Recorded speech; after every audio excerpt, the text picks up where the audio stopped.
वालेकुम गाइस। उम्मीद करती हूँ आप सब ठीक होंगे और खैरियत से होंगे। तो मेरे चैनल पर आपको नर्सिंग से रिलेटेड कुछ इंफॉर्मेटिव वीडियोस मिलेंगी। इंशाल्लाह बहुत जल्द आपको नर्सिंग या मेडिकल से रिलेटेड एक कंप्लीट सीरीज़ भी मेरे चैनल FJ नर्सिंग पर मिलेंगी। तो चलिए स्टार्ट करते हैं। तो आज का मेरा टॉपिक है fracture. Fracture is a break in continuity of a bone and is defined according to its type and extent. So, normally जो हमारी bones होती हैं वो continuously होती हैं और इसमें कहीं भी कोई ब्रेक नहीं होता। हम फ्रैक्चर कब बोलेंगे कि हमारे बोन में फ्रैक्चर हो गया है? जब बोन की जो कंटिन्यूटी है उसमें ब्रेक आ जाए, जैसा कि इस डायग्राम में दिखाया हुआ है। इस कंटिन्यूटी बोन्स में यहाँ पर ब्रेक आ गया है। तो बोन में ब्रेक आने की वजह से, इसकी कंटिन्यूटी में ब्रेक आने की वजह से हम बोलेंगे कि बोन में फ्रैक्चर हो गया है and it's defined according to its type and extent. अब फ्रैक्चर कौन सा हुआ है वो डिपेंड करेगा कि बोन के किस पार्ट में कौन सा फ्रैक्चर हुआ है। जैसे कि अगर कोई फ्रैक्चर है वो कम्प्लीटली ब्रेक है तो उसे हम कम्प्लीटली फ्रैक्चर कहेंगे, और अगर कुछ पार्ट में ब्रेक हुआ है तो हम उसे इनकम्प्लीटली फ्रैक्चर बोलेंगे। तो उसके टाइप्स और एक्सटेंट मीन्स के कितना ज़्यादा फ्रैक्चर हुआ है, और ये डिपेंड करेगा कि फ्रैक्चर कौन सा हुआ है।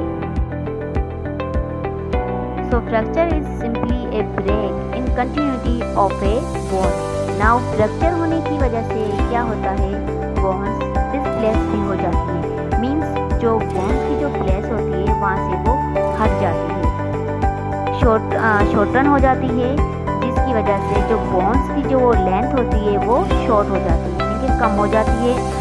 तो ये डिफरेंट कंडीशन फ्रैक्चर की वजह से बोन्स में आ सकती है। नाउ फ्रैक्चर इस वजह से होता है। So guys, fracture are caused by high force impact और stress like direct blows, crushing force, sudden twisting motion, और may also be the results of some medical conditions like osteoporosis, osteogenic imperfecta or even extreme muscle contraction। अगर high forces लग रही है bones पर या high stress, ज़्यादा stress पड़ रहा है बोन्स पर, तो इससे फ्रैक्चर हो जाता है। जैसे कि डायरेक्ट ब्लोज, मतलब अगर डायरेक्टली कोई बोन्स पे प्रेशर पड़ रहा है या डायरेक्टली बोन्स को हिट कर रहा है तो उसको बोलेंगे direct blows. And then crushing force जिसकी वजह से बोन्स में ब्रेक आ जाता है।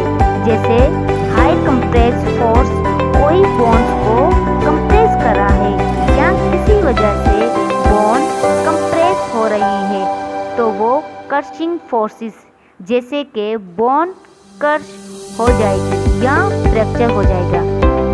देन ट्विस्टिंग मोशन, अगर सडनली कोई बोन ट्विस्ट होती है किसी भी रीज़न की वजह से तो इसमें फ्रैक्चर आ जाता है। तो ये हो गई हमारी मेडिकल कंडीशन या फिजिकल कंडीशन, जिनकी वजह से बोन में फ्रैक्चर आ जाता है।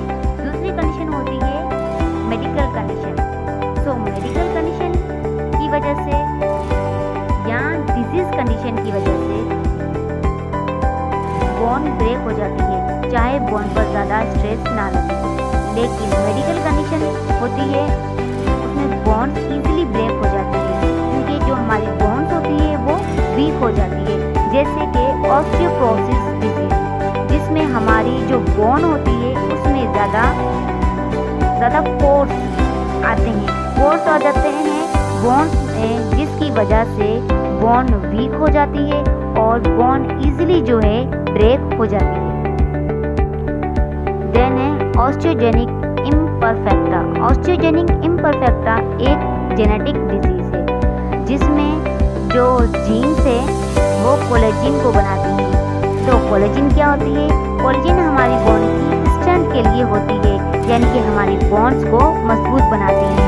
तो जो जीन्स बना रही है उस जीन्स में डिफेक्ट जो कोलेजिन जीन्स बना रही है उस जीन्स में डिफेक्ट हो जाता है, जिसकी वजह से इनफ कोलेजिन हमारे बोन्स को नहीं मिलता और हमारी जो बोन्स होती हैं वो वीक हो जाती है, जिसकी वजह से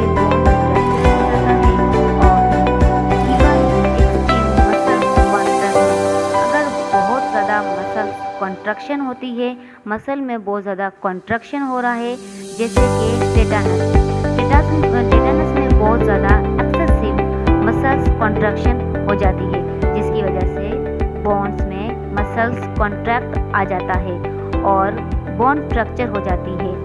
सो ये डिफरेंट वेव्स हैं जिसकी वजह से बोन्स में जो है फ्रैक्चर हो सकता है।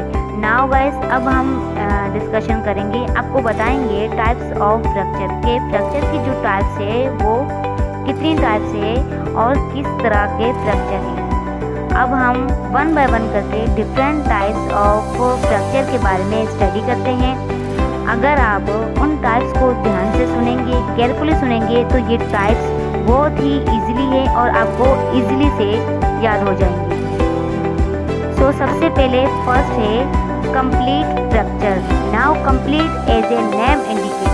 कंप्लीट जैसे कि नाम से ही पता लग रहा है कि जो बोन्स की कंटिन्यूटी है उसका जो इंटायर क्रॉस सेक्शन है। नाउ इस डायग्राम में ये बोन्स कम्प्लीटली टूटी हुई है, यानी 200 में डिवाइड हो गई है, क्योंकि बोन्स में इंटायरली एक ब्रेक आ गया है जो इसका क्रॉस सेक्शन है, इसमें कम्प्लीटली ब्रेक आ गया है, जिसकी वजह से बोन्स 200 में डिवाइड हो गई है।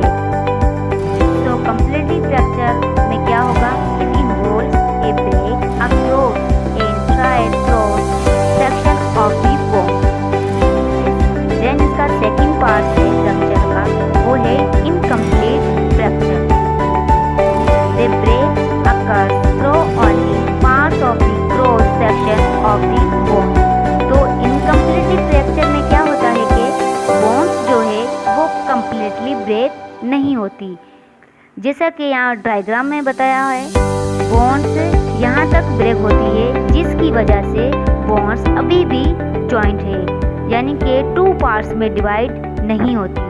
कुछ जो क्रॉस सेक्शन है बोन्स का, उसका ओनली कुछ पार्ट्स में ब्रेक हुआ है। तो गाइस, नेक्स्ट टाइप है फ्रैक्चर की कम्युनिट्रियल फ्रैक्चर।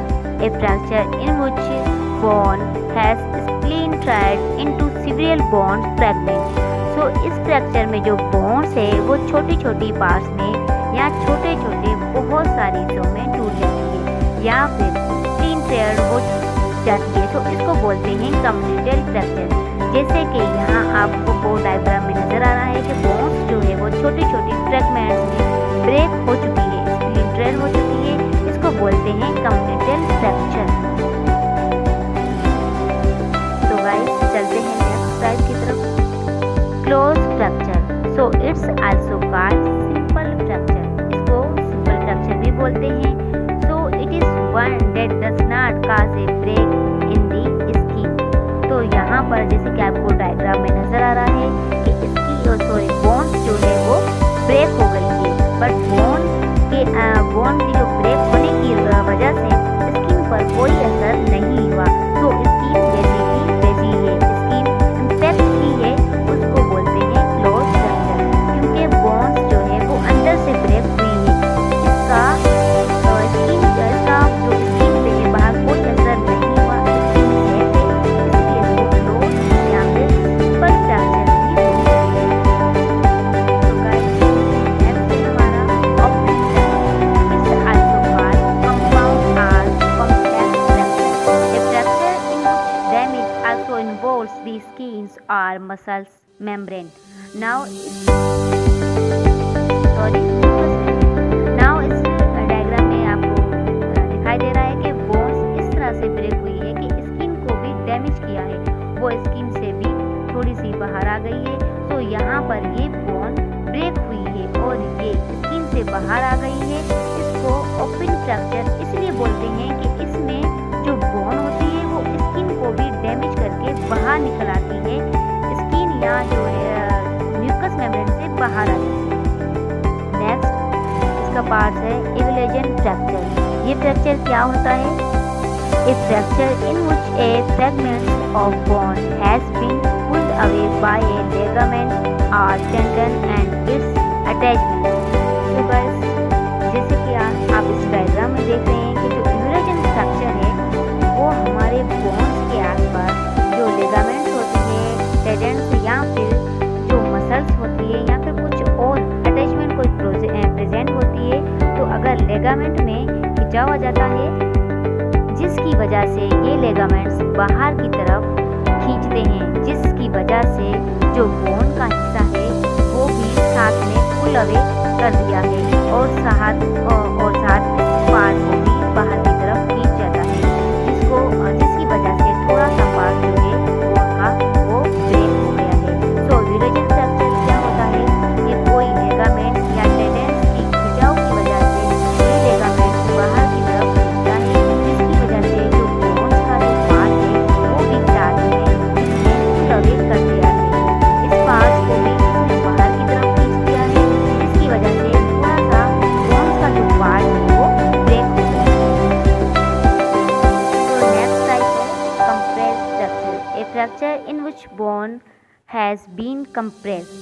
जिस फ्रैक्चर में बोन कंप्रेस हो जाती है इसको बोलते हैं कंप्रेस्ड फ्रैक्चर। तो ये कब होगा? जब दोनों साइड से फोर्स लग रही है और ये बीच वाली बोन्स इसमें ब्रेक आ गया है, वो फ्रैक्चर होगी। सो गाइस, नेक्स्ट टाइप की तरफ चलते हैं। नेक्स्ट टाइप है depressed fracture. A fracture in which fragments are driving inwards. So ये मोस्टली जो है स्कल में अकर होता है, जैसे कि यहाँ पे डायग्राम में नजर आ रहा है कि यहाँ पर जो बोन्स है वो अंदर की तरफ ड्राइविंग हो गई है या फिर डिप्रेस हो गई है। कोई भी भारी चीज अगर स्कल पर हिट हो या तो स्कल की जो बोन्स है वो बाहर से अंदर की तरफ डिप्रेस्ड हो जाती है, तो इसको बोलते हैं डिप्रेस्ड, यानी कि स्कल में जो है डिप्रेस हो गई है, यानी कि इसको जो बोलते हैं डिप्रेस्ड फ्रैक्चर। नेक्स्ट टाइप है epiphyseal fracture. A fracture through the epiphysis.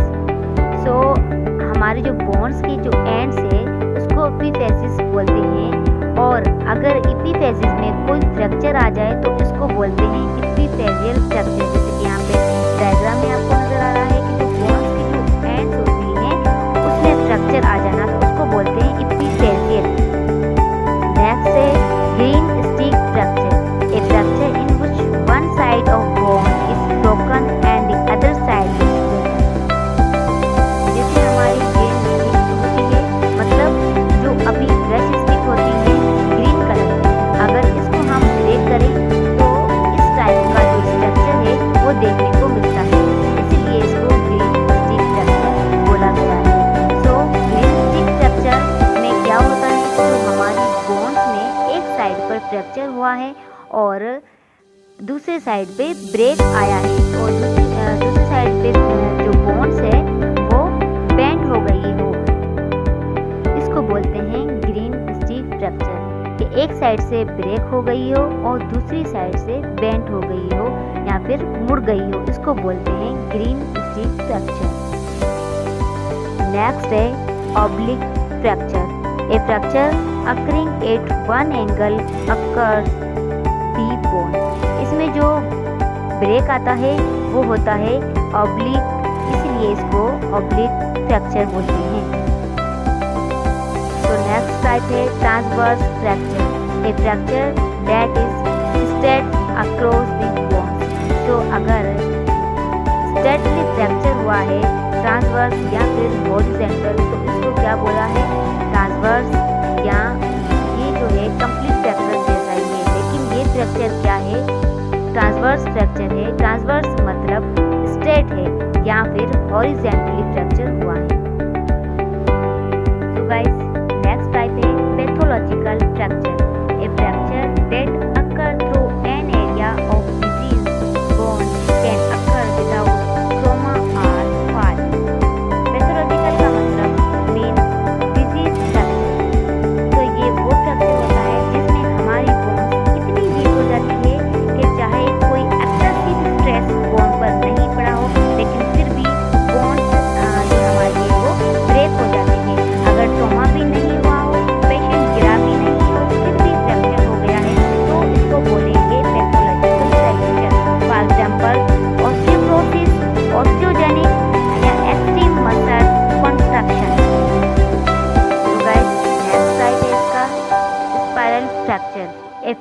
fracture that twist around the shaft of a bone। ये फ्रैक्चर किसी सडन ट्विस्ट की वजह से होता है। ये जो बोन्स का जो शाफ्ट होता है, जैसे कि आपको डायग्राम में नज़र आ रहा है, यहाँ पर किसी सडन ट्विस्ट की वजह से फ्रैक्चर आ जाए तो उसको बोलेंगे स्पाइरल फ्रैक्चर। तो गाइस नेक्स्ट टाइप की तरफ चलते हैं। नेक्स्ट टाइप है stress fracture. A fracture that results from repeated loading without bones and muscle recovery. तो बार बार बोन्स पर लोड आ रहा है और हम इसको टाइम नहीं दे रहे रिकवर होने में, तो इसको रिलैक्स होने का, तो बार बार जो लोड आ रहा है उसकी वजह से जो फ्रैक्चर आता है उसको बोलते हैं